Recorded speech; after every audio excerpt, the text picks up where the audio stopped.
باب سوم نبوت۔ پچھلے باب میں تم کو 3 باتیں بتائی گئیں۔ ایک یہ کہ خدا کی اطاعت کے لیے خدا کی ذات و صفات اور اس کے پسندیدہ طریقے اور آخرت کی جزا و سزا کے متعلق صحیح علم کی ضرورت ہے، اور یہ ایسا علم ہونا چاہیے کہ جس پر تم کو کامل یقین یعنی ایمان حاصل ہو۔ دوسرا یہ کہ اللہ تعالیٰ نے انسان کو اتنے سخت امتحان میں نہیں ڈالا کہ وہ خود اپنی کوشش سے یہ علم حاصل کر لے، بلکہ اس نے خود انسانوں میں ایسے برگزیدہ بندے یعنی پیغمبر کو وحی کے ذریعے یہ علم عطا کیا اور ان کو حکم دیا کہ دوسرے بندوں تک اس علم کو پہنچا دیں۔ تیسرے یہ کہ عام انسانوں پر اب صرف اتنی ذمہ داری ہے کہ وہ خدا کے سچے پیغمبروں کو پہچانیں۔ جب تک ان کو معلوم ہو جائے کہ فلاں شخص حقیقت میں خدا کا سچا پیغمبر ہے، تو ان کا فرض ہے جو کچھ وہ تعلیم دے اس پر ایمان لائیں، اور جو کچھ وہ حکم دے اس کو تسلیم کریں، اور جس طریقے پر وہ چلے اس کی پیروی کریں۔ اب سب سے پہلے ہم تمہیں یہ بتانا چاہتے ہیں کہ پیغمبری کی حقیقت کیا ہے اور پیغمبروں کو پہچاننے کی صورت کیا ہے۔ پیغمبری کی حقیقت۔ تم دیکھتے ہو کہ دنیا میں انسان کو جن جن چیزوں کی ضرورت ہوتی ہے، اللہ تعالیٰ نے ان سب کا انتظام خود ہی کر دیا۔ بچہ جب پیدا ہوتا ہے تو دیکھو کتنا سامان اس کو دے کر دنیا میں بھیجا جاتا ہے۔ دیکھنے کے لیے آنکھیں، سننے کے لیے کان، سونگھنے اور سانس لینے کے لیے ناک، اور محسوس کرنے کے لیے سارے جسم کی کھال میں قوت لامسہ، چلنے کے لیے پاؤں، کام کرنے کے لیے ہاتھ، سوچنے کے لیے دماغ، اور ایسی بے شمار دوسری چیزیں جو پہلے سے اس کی سب ضرورتوں کا لحاظ کر کے اس کے چھوٹے سے جسم میں لپیٹ کر رکھ دی گئی ہیں۔ پھر جب وہ دنیا میں قدم رکھتا ہے تو زندگی بسر کرنے کے لیے اتنا سامان اس کو ملتا ہے جس کا تم شمار بھی نہیں کر سکتے۔ ہوا، روشنی، حرارت، پانی، زمین، ماں کے سینے میں پہلے سے دودھ موجود، ماں اور باپ اور عزیزوں حتیٰ کہ غیروں کے دلوں میں بھی اس کی محبت اور شفقت پیدا کر دی گئی، جس سے اس کو پالا پوسا جاتا ہے۔ پھر جتنا جتنا وہ بڑھتا جاتا ہے، اس کی ضرورتوں کو پورا کرنے کے لیے ہر قسم کا سامان اس کو ملتا جاتا ہے، اور ایسا معلوم ہوتا ہے کہ گویا زمین اور آسمان کی ساری قوتیں اس کی پرورش اور خدمت کے لیے کام کر رہی ہیں۔ اس کے بعد آگے بڑھو اور دنیا میں کام کرنے کے لیے جتنی قابلیتوں کی ضرورت ہے وہ سب انسانوں کو دی گئی ہیں۔ جسمانی قوت، عقل، سمجھ بوجھ، گویائی اور ایسی ہی بہت ساری قابلیتیں تھوڑی یا بہت ہر انسان میں موجود ہیں، لیکن یہاں اللہ تعالیٰ نے عجیب انتظام کیا ہے۔ ساری قابلیتیں سب انسانوں کو یکساں نہیں دیں۔ اگر ایسا ہوتا تو کوئی کسی کا محتاج نہ ہوتا، نہ کوئی کسی کی پرواہ کرتا۔ اس لیے اللہ تعالیٰ نے تمام انسانوں کی مجموعی ضرورتوں کے لحاظ سے سب قابلیتیں پیدا تو انسانوں ہی میں کی، مگر اس طرح کہ کسی کو ایک قابلیت زیادہ دے دی اور دوسرے کو تھوڑی۔ تم دیکھتے ہو کہ بعض لوگ جسمانی محنت کی قوتیں دوسروں سے زیادہ لے کر آتے ہیں، بعض لوگوں میں کسی خاص ہنر یا پیشے کی پیدائشی قابلیت ہوتی ہے جس سے دوسرے محروم ہوتے ہیں، اور بعض لوگوں میں ذہانت اور عقل کی قوت دوسروں سے زیادہ ہوتی ہے۔ بعض پیدائشی سپہ سالار ہوتے ہیں، بعض میں حکمرانی کی خاص قابلیت ہوتی ہے، بعض تقریر کی غیر معمولی قوت لے کر پیدا ہوتے ہیں، بعض میں انشا پردازی کا فطری ملکہ ہوتا ہے۔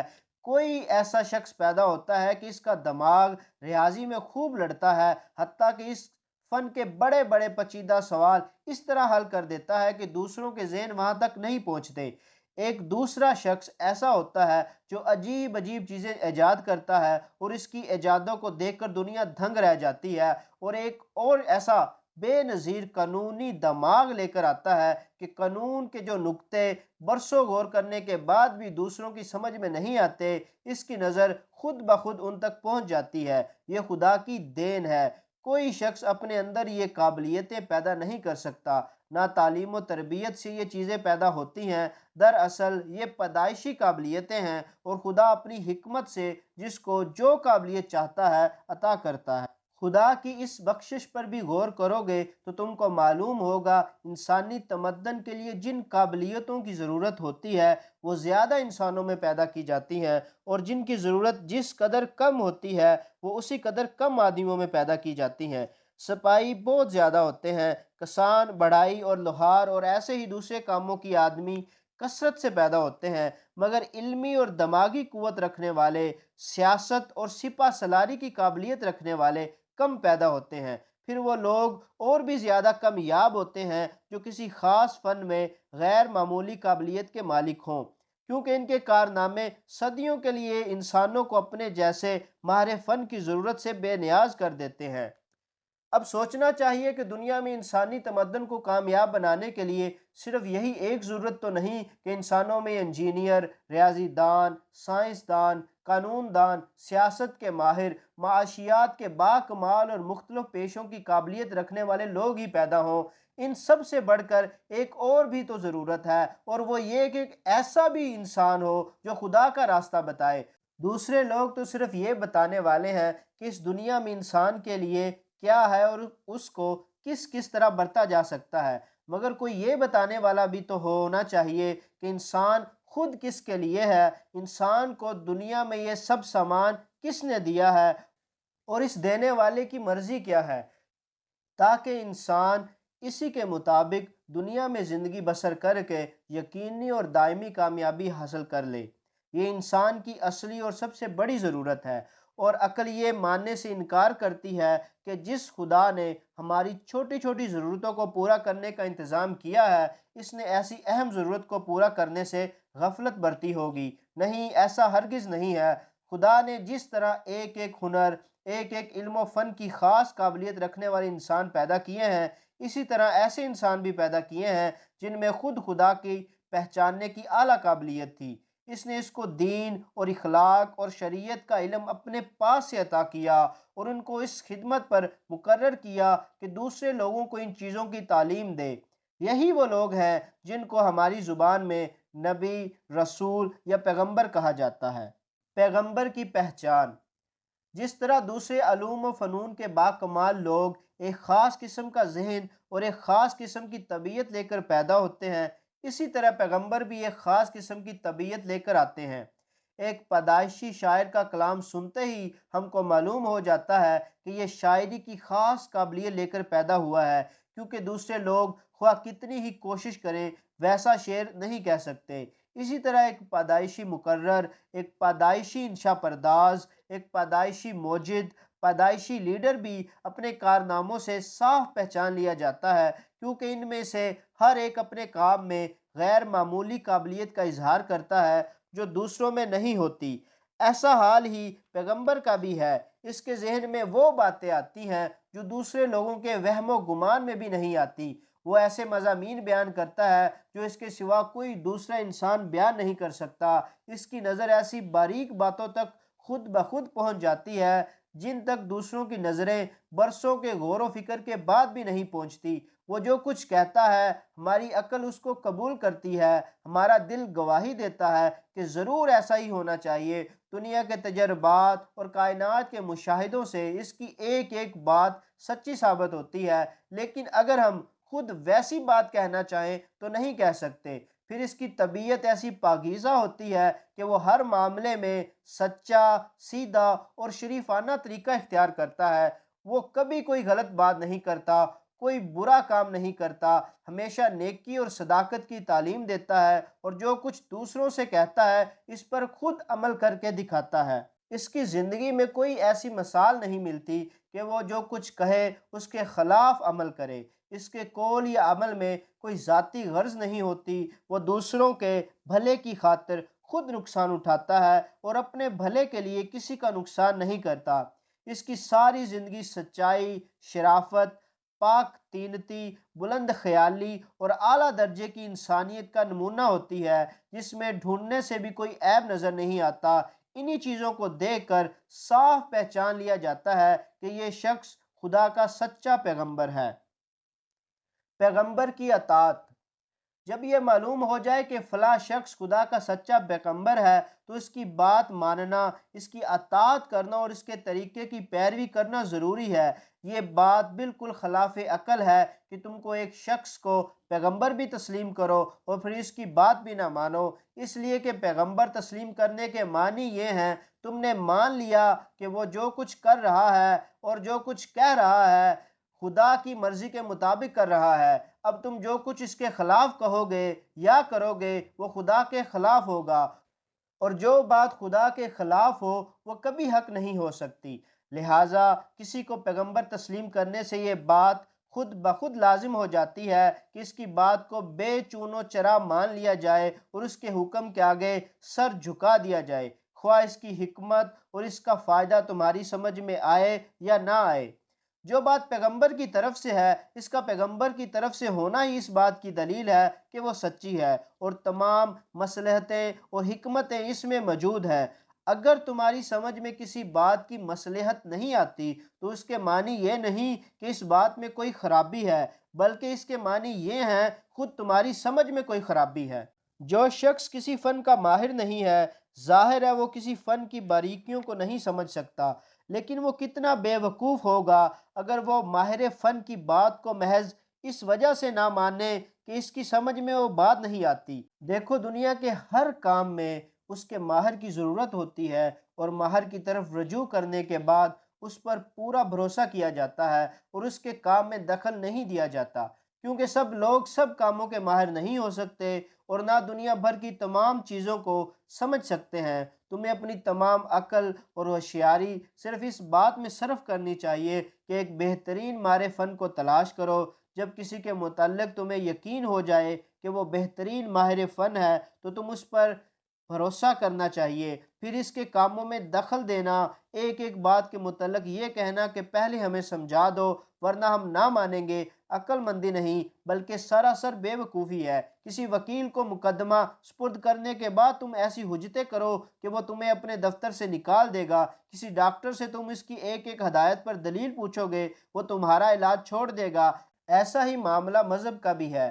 تم کو خدا کا علم حاصل کرنے کی ضرورت ہے۔ تم یہ جاننا چاہتے ہو کہ خدا کی مرضی کے مطابق زندگی بسر کرنے کا طریقہ کیا ہے۔ تمہارے پاس خود ان چیزوں کے معلوم کرنے کا کوئی ذریعہ نہیں ہے۔ اب تمہارا فرض ہے کہ خدا کے سچے پیغمبر کی تلاش کرو۔ اس تلاش میں تم کو نہایت ہوشیاری اور سمجھ بوجھ سے کام لینا چاہیے، کیونکہ اگر کسی غلط آدمی کو تم نے پیغمبر سمجھ لیا، وہ تمہیں غلط راستے پر لگا دے گا۔ جب تمہیں خوب جانچ پڑتال کرنے کے بعد یہ یقین ہو جائے کہ فلاں شخص خدا کا سچا پیغمبر ہے، تو اس پر تم کو پورا اعتماد کرنا چاہیے اور اس کے ہر حکم کی اطاعت کرنی چاہیے۔ پیغمبروں پر ایمان لانے کی ضرورت۔ جب تمہیں معلوم ہو گیا کہ اسلام کا سچا اور سیدھا راستہ وہی ہے جو خدا کی طرف سے خدا کے پیغمبر بتائیں، تو یہ بات تم خود سمجھ سکتے ہو کہ پیغمبر پر ایمان لانا اور اس کی اطاعت اور پیروی کرنا تمام انسانوں کے لیے ضروری ہے، اور جو شخص پیغمبر کے طریقے کو چھوڑ کر خود اپنی عقل سے کوئی طریقہ نکالتا ہے وہ یقیناً گمراہ ہے۔ اس معاملے میں لوگ عجیب عجیب غلطیاں کرتے ہیں۔ بعض لوگ ایسے ہیں جو پیغمبر کی صداقت کو تسلیم کرتے ہیں مگر نہ اس پر ایمان لاتے ہیں نہ اس کی پیروی قبول کرتے ہیں۔ یہ صرف کافر ہی نہیں، احمق بھی ہے، کیونکہ پیغمبر کو سچا پیغمبر ماننے کے بعد اس کی پیروی نہ کرنے کے معنی یہ ہیں کہ آدمی جان بوجھ کر جھوٹ کی پیروی کرے۔ ظاہر ہے اس سے بڑھ کر کوئی حماقت نہیں ہو سکتی۔ بعض لوگ کہتے ہیں کہ ہمیں پیغمبر کی پیروی کرنے کی ضرورت ہی نہیں، ہم خود اپنی عقل سے حق کا راستہ معلوم کر لیں گے۔ یہ بھی سخت غلطی ہے۔ تم نے ریاضی پڑھی ہے اور تم یہ جانتے ہو کہ ایک نقطے سے دوسرے نقطے تک سیدھا خط صرف ایک ہی ہو سکتا ہے، اور اس کے سوا جتنے بھی خط کھینچے جائیں گے وہ سب یا تو ٹیڑھے ہوں گے یا دوسرے نقطے تک نہ پہنچیں گے۔ ایسی ہی کیفیت حق کے راستے کی بھی ہے، جن کو اسلام کی زبان میں صراط مستقیم یعنی سیدھا راستہ کہا جاتا ہے۔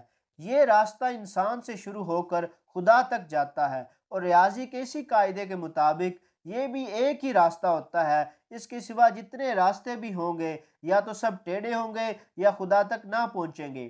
اب غور کرو کہ جو سیدھا راستہ ہے وہ تمہیں پیغمبر نے بتا دیا، اور اس کے سوا کوئی دوسرا راستہ صراط مستقیم ہے ہی نہیں۔ اس راستے کو چھوڑ کر جو شخص خود کوئی راستہ تلاش کرے گا اس کو دو صورتوں میں سے کوئی ایک صورت ضرور پیش آئے گی، یا تو اس کو خدا تک پہنچنے کا کوئی راستہ ملے گا ہی نہیں، یا اگر ملا بھی تو پھر پھیر کا راستہ ہوگا، خط مستقیم نہ ہوگا بلکہ خط منحنی ہوگا۔ پہلی صورت میں تو اس کی تباہی ظاہر ہے، رہی دوسری صورت تو اس کے بھی حماقت ہونے میں شک نہیں کیا جا سکتا۔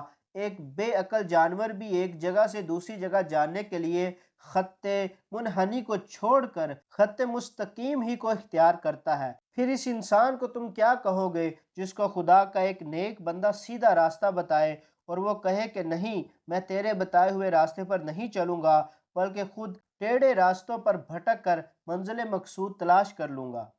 یہ تو وہ بات ہے جو سرسری نظر میں بھی ہر شخص سمجھ سکتا ہے، لیکن اگر تم زیادہ غور کرو گے، دیکھو گے، تمہیں معلوم ہوگا جو شخص پیغمبر پر ایمان لانے سے انکار کرتا ہے اس کو خدا تک پہنچنے کا کوئی راستہ نہیں مل سکتا، نہ ٹیڑھا نہ سیدھا۔ اس کی وجہ یہ ہے کہ جو شخص سچے آدمی کی بات ماننے سے انکار کرتا ہے، اس کے دماغ میں ضرور کوئی ایسی خرابی ہوگی جس کے سبب وہ سچائی سے منہ موڑتا ہے۔ یا تو اس کی سمجھ بوجھ ناقص ہوگی، یا اس کے دل میں تکبر ہوگا، یا اس کی طبیعت ایسی ٹیڑھی ہوگی کہ وہ نیکی اور صداقت کی باتوں کو قبول کرنے پر آمادہ ہی نہ ہوگا، یا وہ باپ دادا کی اندھی تقلید میں گرفتار ہوگا اور جو غلط باتیں رسم کے طور پر چلی آتی ہیں ان کے خلاف کسی بات کو ماننے پر تیار نہ ہوگا، یا وہ اپنی خواہشات کا بندہ ہوگا اور پیغمبر کی تعلیم کو ماننے سے اس لیے انکار کرے گا کہ اس کے مان لینے کے بعد گناہوں اور ناجائز باتوں کی آزادی باقی نہیں رہتی۔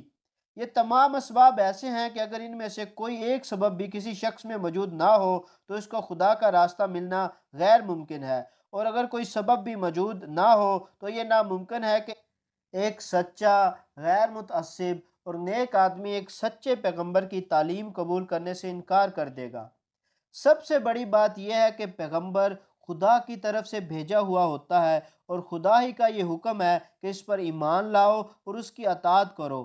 اب جو کوئی پیغمبر پر ایمان نہیں لاتا وہ خدا کے خلاف بغاوت کرتا ہے۔ دیکھو، تم جس سلطنت کی رعیت ہو اس کی طرف سے جو حاکم بھی مقرر ہوگا تمہیں اس کی اطاعت کرنی پڑے گی۔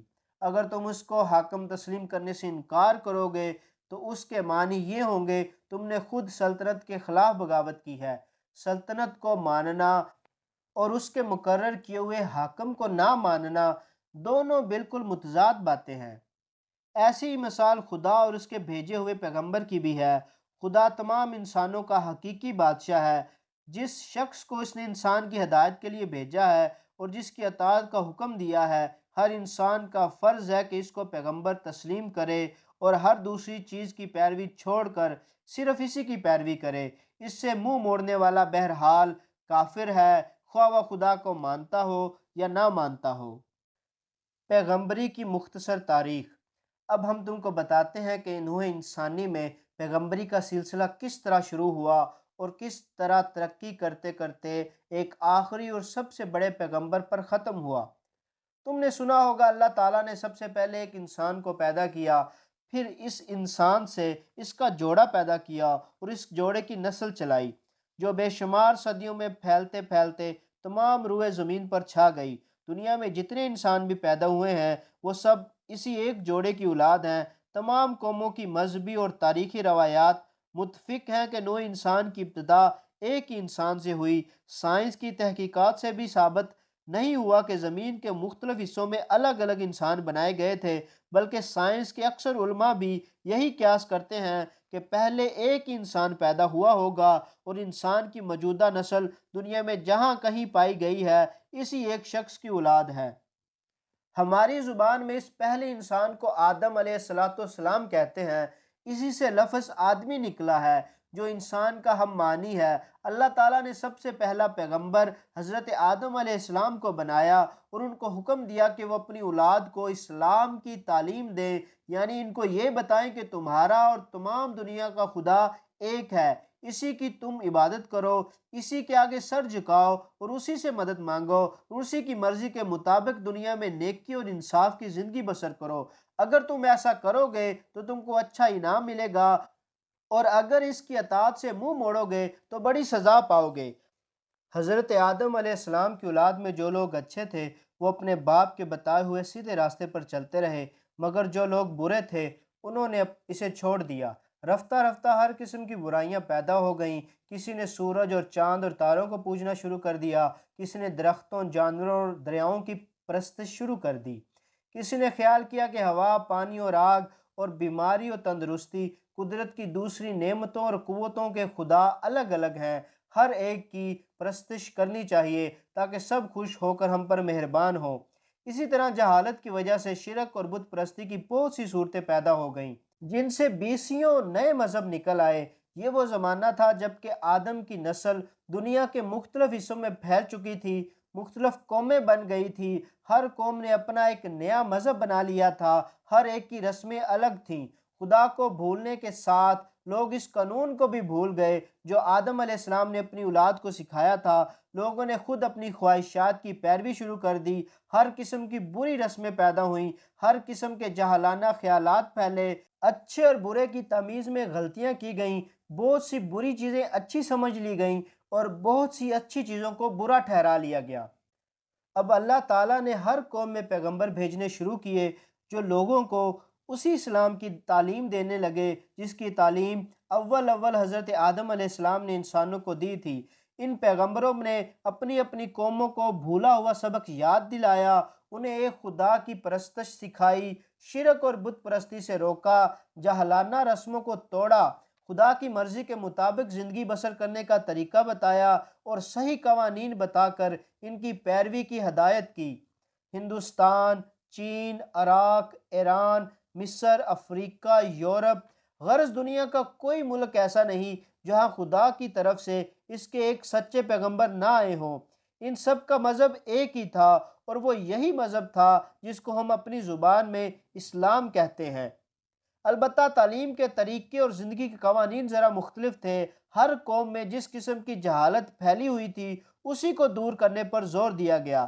جس قسم کے غلط خیالات رائج تھے انہی کی اصلاح پر زیادہ توجہ صرف کی گئی۔ تہذیب و تمدن، علم و حکمت کے لحاظ سے جب قومیں ابتدائی درجے میں تھی تو ان کو سادہ تعلیم اور سادہ شریعت دی گئی۔ جیسے جیسے ترقی ہوتی گئی تعلیم اور شریعت کو بھی وسیع کیا جاتا رہا، مگر یہ اختلاف صرف ظاہری شکل کے تھے، روح سب کی ایک تھی، یعنی اعتقاد میں توحید، اعمال میں نیکی و سلامت روی، آخرت کی جزا و سزا پر یقین۔ پیغمبروں کے ساتھ بھی انسانوں نے عجیب معاملہ کیا۔ پہلے تو ان کو تکالیفیں دی گئیں، ان کی ہدایت کو ماننے سے انکار کیا گیا، کسی کو وطن سے نکالا گیا، کسی کو قتل کیا گیا، کسی کو عمر بھر کی تعلیم و تلقین کے بعد مشکل سے 5-10 پیروں میسر آ سکے، مگر خدا کے یہ برگزیدہ بندے برابر اپنا کام کیے چلے گئے، یہاں تک کہ ان کی تعلیمات نے اثر کیا اور بڑی بڑی قومیں ان کی پیرو بن گئیں۔ اس کے بعد گمراہی نے دوسری صورت اختیار کی۔ پیغمبروں کی وفات کے بعد ان کی امتوں نے ان کی تعلیمات کو بدل ڈالا، ان کی لائی ہوئی کتابوں میں اپنی طرف سے ہر قسم کے خیالات ملا دیے، عبادتوں کے نئے نئے طریقے اختیار کیے، بعضوں نے خود پیغمبر کی پرستش شروع کر دی، کسی نے اپنے پیغمبر کو خدا کا اوتار قرار دیا، یعنی یہ کہ خدا خود انسان کی صورت میں اتر آیا تھا، کسی نے اپنے پیغمبر کو خدا کا بیٹا کہا، کسی نے اپنے پیغمبر کو خدائی میں شریک ٹھہرایا۔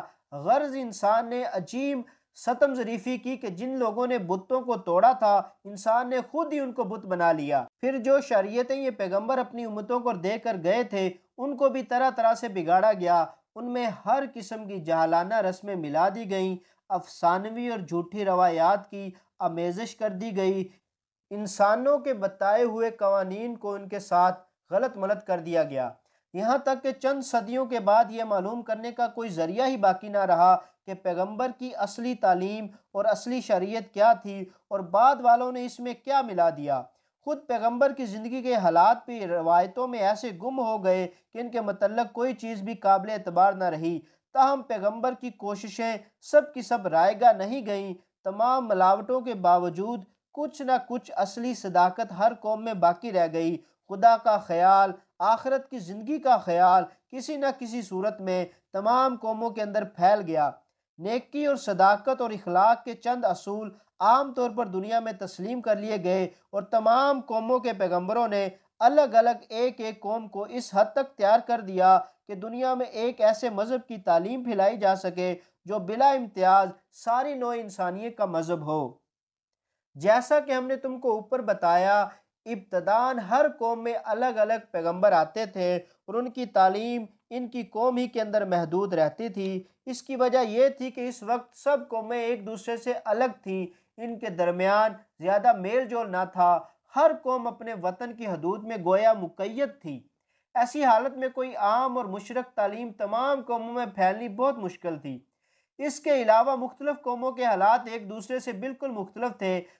جہالت زیادہ بڑھی ہوئی تھی، اور اس جہالت کی بدولت اعتقاد اور اخلاق کی جو خرابیاں پیدا ہو گئی تھیں وہ ہر جگہ مختلف صورت کی تھیں۔ اس لیے ضروری تھا کہ خدا کے پیغمبر ہر قوم کو الگ الگ تعلیم و ہدایت دیں، آہستہ آہستہ غلط خیالات کو مٹا کر صحیح خیالات کو پھیلائیں، رفتہ رفتہ جاہلانہ طریقوں کو چھوڑ کر اعلیٰ درجے کے قوانین کی پیروی سکھائیں، اور اس طرح ان کی تربیت کریں جیسے بچوں کی جاتی ہے۔ خدا ہی جانتا ہے کہ اس طریقے سے قوموں کی تعلیم میں کتنے ہزار برس صرف ہوئے۔ بہرحال ترقی کرتے کرتے آخر کار وہ وقت آیا جب نوع انسانی بچپن کی حالت سے گزر کر سن بلوغ کو پہنچی۔ تجارت و صنعت و حرفت کی ترقی کے ساتھ ساتھ قوموں کے تعلقات ایک دوسرے سے قائم ہو گئے۔ چین و جاپان سے لے کر یورپ و افریقہ کے دور دراز ملکوں تک جہاز رانی اور خشکی کے سفروں کا سلسلہ قائم ہو گیا۔ اکثر قوموں میں تحریر کا رواج ہوا، علوم و فنون پھیلے، قوموں کے درمیان خیالات اور علمی مضامین کا تبادلہ ہونے لگا۔ بڑے بڑے فاتح پیدا ہوئے، انہوں نے بڑی بڑی سلطنتیں قائم کر کے کئی کئی ملکوں اور کئی کئی قوموں کو ایک سیاسی نظام میں ملا دیا۔ اسی طرح وہ دوری اور جدائی جو پہلے انسانی قوموں میں پائی جاتی تھی رفتہ رفتہ کم ہوتی چلی گئی، اور یہ ممکن ہو گیا کہ اسلام کی ایک ہی تعلیم، ایک ہی شریعت تمام دنیا کے لیے بھیجی جائے۔ اب سے 2500 برس پہلے انسان کی حالت اس حد تک ترقی کر چکی تھی کہ گویا وہ خود ہی ایک مشترک مذہب مانگ رہا تھا۔ بدھ مت اگرچہ کوئی پورا مذہب نہ تھا اور اس میں محض چند اخلاقی اصول ہی تھے، مگر ہندوستان سے نکل کر وہ ایک طرف جاپان اور منگولیا تک اور دوسری طرف افغانستان اور بخارا تک پھیل گیا، اور اس کی تبلیغ کرنے والے دور دور ملکوں تک جا پہنچے۔ اس کے چند صدیوں بعد عیسائی مذہب پیدا ہوا۔ اگرچہ حضرت عیسیٰ علیہ السلام اسلام کی تعلیم لے کر آئے تھے، مگر ان کے بعد عیسائیت کے نام سے ایک ناقص مذہب بنا لیا گیا، اور عیسائیوں نے اس مذہب کو ایران سے افریقہ اور یورپ کے دور دراز ملکوں میں پھیلا دیا۔ یہ واقعات بتا رہے ہیں کہ اس وقت دنیا خود ایک عام انسانی مذہب مانگ رہی تھی، اور اس کے لیے یہاں تک تیار ہو گئی تھی کہ جب سے کوئی پورا اور صحیح مذہب نہ ملا تھا، اس نے کچے اور ناتمام مذہبوں ہی کو انسانی قوموں میں پھیلانا شروع کر دیا۔ حضرت محمد صلی اللہ علیہ وسلم کی نبوت۔ یہ وہ وقت تھا جب تمام دنیا اور تمام انسانی قوموں کے لیے ایک پیغمبر یعنی حضرت محمد صلی اللہ علیہ وسلم کو عرب کی سرزمین میں پیدا کیا گیا۔ ان کو اسلام کی پوری تعلیم اور مکمل قانون دے کر اس خدمت پر مامور کیا گیا کہ اسے سارے جہان میں پھیلا دیں۔ دنیا کا جغرافیہ اٹھا کر دیکھو، تم ایک ہی نظر میں محسوس کر لو گے کہ تمام جہانوں کی پیغمبری کے لیے روئے زمین پر عرب سے زیادہ موزوں مقام اور کوئی نہیں ہو سکتا۔ یہ ملک ایشیا اور افریقہ کے عین وسط میں واقع ہے، اور یورپ بھی یہاں سے بہت قریب ہے۔ خصوصاً اس زمانے میں یورپ کی قومیں زیادہ تر یورپ کے جنوبی حصے میں آباد تھیں، اور یہ حصہ عرب سے اتنا ہی قریب ہے جتنا ہندوستان۔ پھر اس زمانے کی تاریخ پڑھو، تم کو معلوم ہوگا کہ اس نبوت کے لیے اس زمانے میں عربی قوم سے زیادہ موزوں کوئی قوم نہ تھی۔ دوسری بڑی بڑی قومیں اپنا اپنا زور دکھا کر گویا بے دم ہو چکی تھیں، اور عربی قوم تازہ دم تھی۔ تمدن کی ترقی سے دوسری قوموں کی عادتیں بگڑ گئی تھیں۔ عربی قوم میں اس وقت کوئی ایسا تمدن نہیں تھا جو اس کو آرام طلب اور عیش پسند اور رذیل بنا دیتا۔ 6 صدی عیسوی کے عرب اس زمانے کی قوموں کے برے اثرات سے بالکل پاک تھے۔ ان میں وہ تمام انسانی خوبیاں موجود تھیں جو ایک ایسی قوم میں ہو سکتی تھی جن کو تمدن کی ہوا نہ لگی ہو۔ وہ بہادر، بے خوف، فیاض، عہد کے پابند، آزاد خیال، آزادی کو پسند کرنے والے تھے، کسی قوم کے غلام نہ تھے۔ اپنی عزت پر جان دے دینا ان کے لیے آسان تھا، نہایت سادہ زندگی بسر کرتے تھے اور عیش و عشرت سے بیگانہ تھے۔ اس میں شک نہیں کہ ان میں بہت سی برائیاں بھی تھیں، جیسا کہ آگے جا کر تم کو معلوم ہوگا، مگر یہ برائیاں اس لیے تھی کہ 2500 برس سے ان کے ہاں کوئی پیغمبر نہ آیا تھا، نہ کوئی ایسا رہنما پیدا ہوا تھا جو ان کے اخلاق درست کرتا اور انہیں تہذیب سکھاتا۔ صدیوں تک ریگستان میں آزادی کی زندگی بسر کرنے کے سبب ان میں جہالت پھیل گئی تھی، اور وہ اپنی جہالت میں اس قدر سخت ہو گئے تھے کہ ان کو آدمی بنانا کسی معمولی انسان کے بس کا کام نہ تھا۔ لیکن اس کے ساتھ ان میں یہ قابلیت ضرور موجود تھی، اگر کوئی زبردست انسان کی اصلاح کر دے اور اس کی تعلیم کے اثر سے وہ کسی اعلیٰ درجے کے مقصد کو لے کر اٹھ کھڑے ہوں گے تو دنیا کو زیر و زبر کر ڈالیں گے۔ پیغمبر عالم صلی اللہ علیہ وسلم کی تعلیم کو پھیلانے کے لیے ایسی ہی جوان اور طاقتور قوم کی ضرورت تھی۔ اس کے بعد عربی زبان کو دیکھو۔ تم جب اس زبان کو پڑھو گے اور اس کے علم اور ادب کا مطالعہ کرو گے تو تم کو معلوم ہوگا کہ بلند خیالات کو ادا کرنے اور خدائی علم کی نہایت نازک اور باریک باتیں کرنے اور دلوں میں اثر پیدا کرنے کے لیے اس سے زیادہ موزوں کوئی زبان نہیں ہے۔ اس زبان کے مختصر جملوں میں بڑے بڑے مضامین ادا ہو جاتے ہیں، اور پھر ان میں ایسا زور ہوتا ہے کہ دلوں میں تیر نشتر کی طرح اثر کرتے ہیں۔ ایسی شیرنی ہوتی ہے کہ کانوں میں رس پڑتا معلوم ہوتا ہے۔ ایسا نغمہ ہوتا ہے کہ آدمی بے اختیار جھومنے لگتا ہے۔ قرآن جیسی کتاب کے لیے ایسی ہی زبان کی ضرورت تھی۔ پس اللہ تعالیٰ کی یہ بہت بڑی حکمت تھی کہ اس نے تمام جہان کی پیغمبری کے لیے عرب کے مقام کو منتخب کیا۔ آؤ اب ہم تمہیں بتائیں کہ جس نبوت مبارکہ کو اس کام کے لیے پسند کیا گیا وہ کیسی بے نظیر تھی۔ نبوت محمدی صلی اللہ علیہ وسلم کا ثبوت۔ ذرا 1400 برس پیچھے پلٹ کر دیکھو۔ دنیا میں نہ تار برقی تھی، نہ ٹیلی فون، نہ ریل، نہ چھاپے خانے، نہ اخبار اور نہ رسالے شائع ہوتے تھے، نہ کتابیں چھپتی تھی، نہ سفر اور سیاحت کی وہ آسانیاں تھی جو آج کل پائی جاتی ہیں۔ ایک ملک سے دوسرے ملک تک جانے میں مہینوں کی مسافت طے کرنا پڑتی تھی۔ ان حالات میں دنیا کے درمیان عرب کا ملک سب سے الگ تھلگ پڑا ہوا تھا۔ اس کے ارد گرد ایران، روم اور مصر کے ملک تھے جن میں کچھ علوم و فنون کا چرچا تھا، مگر ریت کے بڑے بڑے سمندروں نے عرب کو اس سے جدا کر رکھا تھا۔ عرب سوداگر اونٹوں پر مہینوں کی راہ طے کر کے ان ملکوں میں تجارت کے لیے جاتے تھے، مگر یہ تعلق صرف مال کی خرید و فروخت کی حد تک تھا۔ خود عرب میں کوئی اعلیٰ درجے کا تمدن نہ تھا، نہ کوئی مدرسہ، نہ کتب خانہ، نہ لوگوں میں تعلیم کا چرچا تھا۔ تمام ملک میں گنتی کے چند لوگ تھے جن کو کچھ لکھنا پڑھنا آتا تھا، مگر وہ بھی اتنے نہیں تھے کہ اس زمانے کے علوم و فنون سے آشنا ہوتے۔ وہاں کوئی باقاعدہ حکومت بھی نہ تھی، کوئی قانون بھی نہ تھا۔ ہر قبیلہ اپنی جگہ خود مختار تھا۔ آزادی کے ساتھ لوٹ مار ہوتی تھی، آئے دن خون ریز لڑائیاں ہوتی رہتی تھیں۔ آدمی کی جان کی کوئی قیمت نہ رکھتی تھی، جس پر بس چلتا اسے مار ڈالتا اور اس کے مال پر قبضہ کر لیتا۔ اخلاق اور تہذیب کی ان کو ہوا تک نہ لگی تھی۔ بدکاری اور شراب خوری اور جوئے بازی کا بازار گرم تھا۔ لوگ ایک دوسرے کے سامنے بے تکلف برہنہ ہو جاتے تھے۔ عورتیں تک ننگی ہو کر خانہ کعبہ کا طواف کرتی تھی۔ حلال و حرام کی کوئی تمیز نہ تھی۔ عرب کی آزادی اس قدر بڑھی ہوئی تھی کہ کوئی شخص قاعدے قانون کسی ضابطے کی پابندی کے لیے تیار نہ تھا، نہ کسی حاکم کی اطاعت قبول کر سکتا تھا۔ اس پر جہالت کی یہ کیفیت کہ ساری قوم پتھر کی بتوں کی پوجا کرتی تھی۔ اس راستے میں کوئی اچھا سا چکنا پتھر مل جاتا، اس کے سامنے رکھ کر اس کی پرستش کر لیتے، یعنی جو گردنیں کسی کے سامنے نہ جھکتی تھیں وہ پتھروں کے سامنے جھک جاتی تھیں، اور یہ سمجھا جاتا تھا کہ یہ پتھر ان کی حاجت روائی کریں گے۔ ایسی قوم اور ایسے حالات میں ایک شخص پیدا ہوتا ہے، بچپن ہی میں ماں باپ اور دادا کا سایہ سر سے اٹھ جاتا ہے۔ اس کے لیے اس گئی گزری حالت میں جو تربیت مل سکتی تھی وہ بھی اس کو نہیں ملتی۔ ہوش سنبھالتا ہے تو عرب لڑکوں کے ساتھ بکریاں چرانے لگتا ہے، جوان ہوتا ہے تو سوداگری میں لگ جاتا ہے۔ اٹھنا بیٹھنا ملنا جلنا سب انہی عربوں کے ساتھ ہے جن کی حالت تم نے اوپر دیکھی ہے۔ تعلیم کا نام تک نہیں، حتیٰ کہ پڑھنا بھی نہیں آتا، مگر اس کے باوجود اس کی عادتیں، اس کے اخلاق، اس کے خیالات سب سے جدا ہیں۔ وہ کبھی جھوٹ نہیں بولتا، کسی سے بد کلامی نہیں کرتا، اس کی زبان میں سختی کے بجائے شیرنی ہے، اور وہ بھی ایسی کہ لوگ اس کے گرویدہ ہو جاتے ہیں۔ وہ کسی کا ایک پیسہ بھی ناجائز طریقے سے نہیں لیتا۔ اس کی ایمانداری کا حال یہ ہے کہ لوگ اپنی قیمتی مال اس کے پاس حفاظت کے لیے رکھواتے ہیں، اور وہ ہر ایک کے مال کی حفاظت اپنی جان کی طرح کرتا ہے۔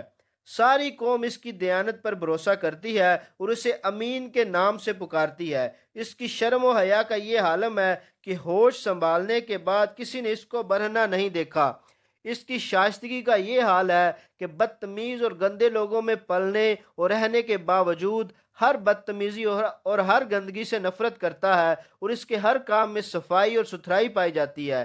اس کے خیالات اتنے پاکیزہ ہیں کہ اپنی قوم کو لوٹ مار اور خون ریزی کرتے دیکھ کر اس کا دل دکھتا ہے، اور وہ لڑائی کے موقع پر صلح صفائی کرانے کی کوشش کرتا ہے۔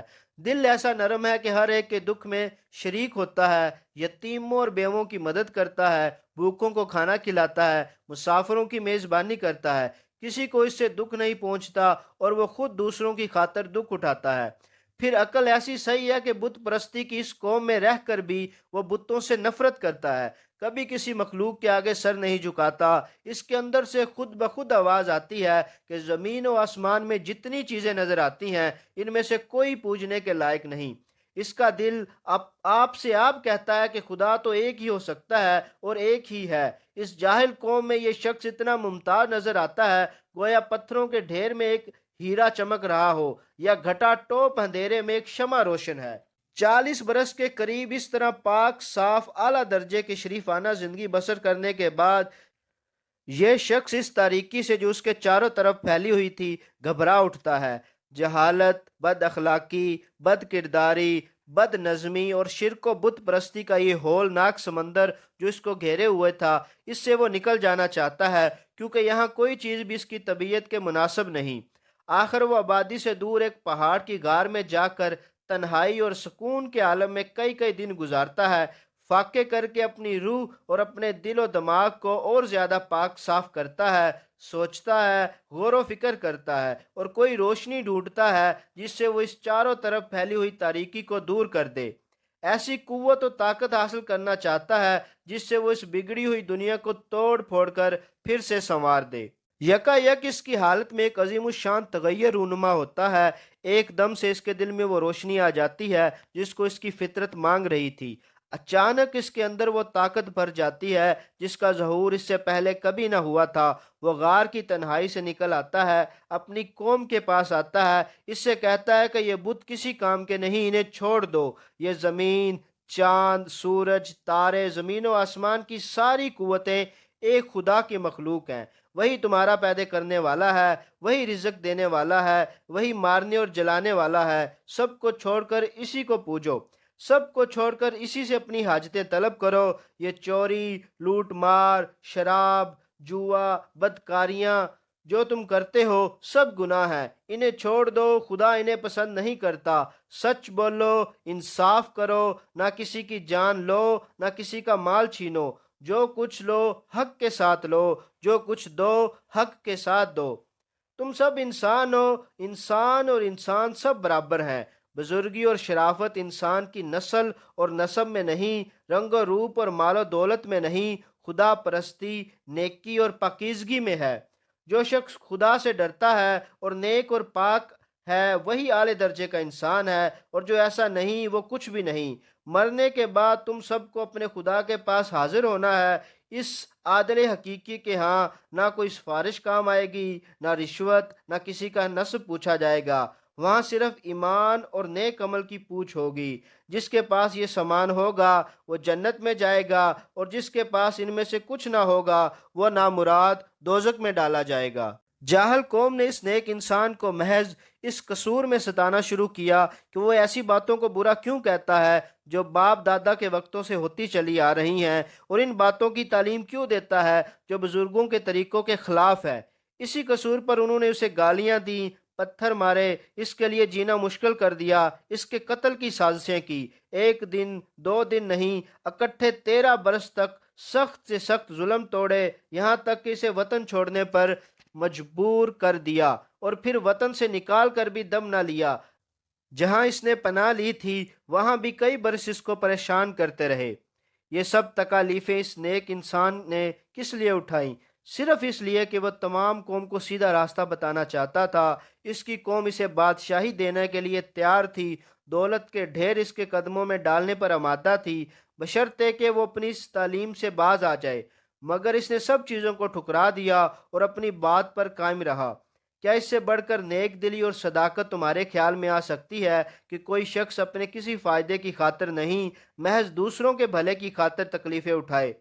وہی لوگ جن کے فائدے کے لیے وہ کوشش کر رہا تھا اس کو پتھر مارتے تھے اور وہ ان کے لیے دعائے خیر کرتا تھا، انسان تو کیا فرشتے بھی اس کی نیکی پر قربان جائیں۔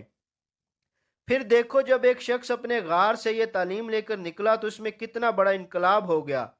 اب جو کلام وہ سنا رہا ہے وہ ایسا فصیح و بلیغ تھا کہ کسی نے اس سے پہلے ایسا کلام کہا نہ اس کے بعد کوئی کہہ سکے گا۔ عرب والوں کو اپنی شاعری، اپنی خطابت، اپنی فصاحت پر بڑا ناز تھا۔ اس نے عرب سے کہا کہ تم ایک ہی صورت اس کلام کے مانند بنا لاؤ، مگر سب کی گردنیں عاجزی سے جھک گئیں۔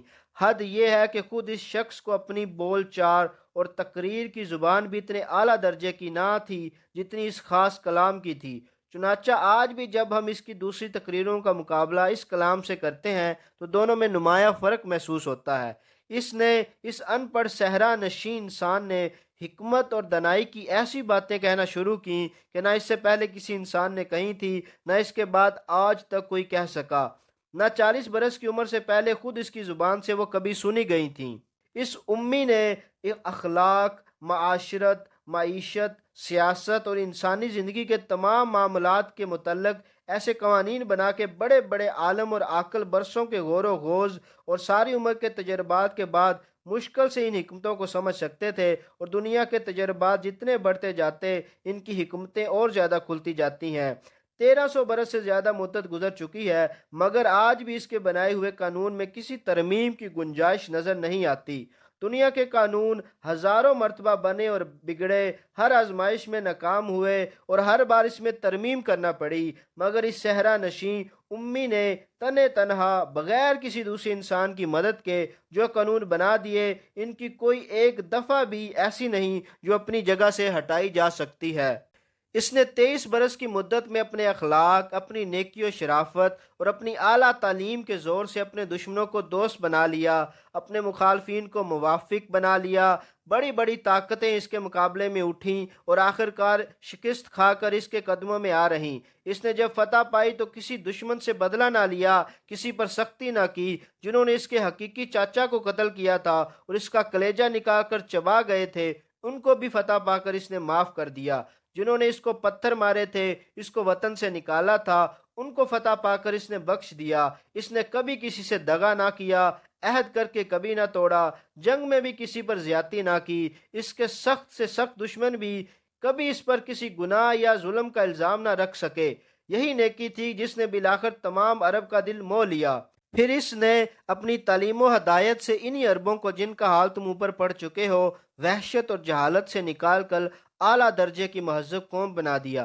جو عرب کسی قانون کی پابندی پر تیار نہ تھے، ان کو اس نے ایسا پابند قانون بنایا کہ دنیا کی تاریخ میں کوئی قوم ایسی پابند قانون نظر نہیں آتی۔ جو عرب کسی کی اطاعت پر آمادہ نہ تھے، اس نے ان کو ایک عظیم الشان سلطنت کا تابع بنایا۔ جن لوگوں کو اخلاق کی ہوا تک نہ لگی تھی، ان کے اخلاق ایسے پاکیزہ بنا دیے کہ آج ان کے حالات پڑھ کر دنیا دنگ رہ جاتی ہے۔ جو عرب اس وقت دنیا کی قوموں میں سب سے زیادہ پست تھے، وہ اس تنہا انسان کے اثر سے 23 برس کے اندر یکا یک ایسے زبردست ہو گئے کہ انہوں نے ایران، روم اور مصر کی عظیم الشان سلطنتوں کے تخت الٹ دیے، دنیا کو تمدن، تہذیب، اخلاق اور انسانیت کا سبق دیا۔ اسلام کی ایک تعلیم اور ایک شریعت کو لے کر ایشیا، افریقہ اور یورپ کے دور دراز گوشوں تک پھیلتے چلے گئے۔ یہ تو وہ اثرات ہیں جو عرب قوم پر ہوئے۔ اس سے زیادہ حیرت انگیز اثرات اس امی کی تعلیم سے تمام دنیا پر ہوئے۔ اس نے ساری دنیا کے خیالات، عادات اور قوانین میں انقلاب برپا کر دیا۔ ان کو چھوڑو جنہوں نے اس کو اپنا رہنما مان لیا تھا، مگر حیرت یہ ہے جنہوں نے اس کی پیروی سے انکار کیا۔ جو اس کی مخالف ہیں، اس کے دشمن ہیں، وہ بھی اس کے اثرات سے نہ بچ سکے۔ دنیا توحید کا سبق بھول گئی تھی، اس نے یہ سبق پھر سے یاد دلایا اور اتنے زور کے ساتھ اس کا سور پھونکا کہ آج بت پرستوں اور مشرکوں کے مذہب میں بھی توحید کا دعویٰ کرنے پر مجبور ہو گئے۔ اس نے اخلاق کی ایسی زبردست تعلیم دی کہ اس کے بنائے ہوئے اصول تمام دنیا کے اخلاقیات میں پھیلے گئے اور پھیلتے پھیلتے چلے جا رہے ہیں۔ اس نے قانون اور سیاست، تہذیب و معاشرت کے جو اصول بتائے وہ ایسے پکے اور سچے اصول تھے کہ مخالفین نے بھی چپکے اس کی گوشہ چینی شروع کر دی اور آج تک جاری کیے جا رہے ہیں۔ جیسا کہ تم کو اوپر بتا چکا ہوں، یہ شخص ایک جاہل قوم اور ایک نہایت طریق ملک میں پیدا ہوا تھا۔ 40 برس کی عمر تک گلہ بانی اور سوداگری کے سوا اس نے کوئی کام نہ کیا تھا۔ کسی قسم کی اعلیٰ تعلیم و تربیت بھی اس نے نہ پائی تھی، مگر غور و فکر 40 برس کی عمر کو پہنچنے کے بعد کہاں سے اس کے اندر یک اتنے کمالات جمع ہو گئے، کہاں سے اس کے پاس ایسا علم آ گیا، کہاں سے اس میں یہ طاقت پیدا ہو گئی۔ ایک اکیلا انسان ہے اور ایک ہی وقت میں بے نظیر سپہ سالار بھی ہے، اعلیٰ درجے کا جج بھی، ایک زبردست مکنن بھی، ایک بے مثل فلاسفر بھی ہے، ایک لاجواب مسلح اخلاق و تمدن بھی ہے، ایک حیرت انگیز ماہر سیاست بھی ہے۔ پھر اتنی مصروفیت کے باوجود وہ راتوں کو گھنٹوں اپنے خدا کی عبادت بھی کرتا ہے، اپنی بیویوں اور بچوں کے حقوق بھی ادا کرتا ہے، غریبوں اور مصیبت زدوں کی خدمت بھی کرتا ہے۔ ایک بڑے ملک کی بادشاہی مل جانے پر بھی وہ ایک فقیر کی سی زندگی بسر کرتا ہے، بوریے پر سوتا ہے، موٹا جوتا پہنتا ہے، غریبوں کی سی غذا کھاتا ہے، بلکہ کبھی کبھی فاقے کی نوبت بھی آ جاتی ہے۔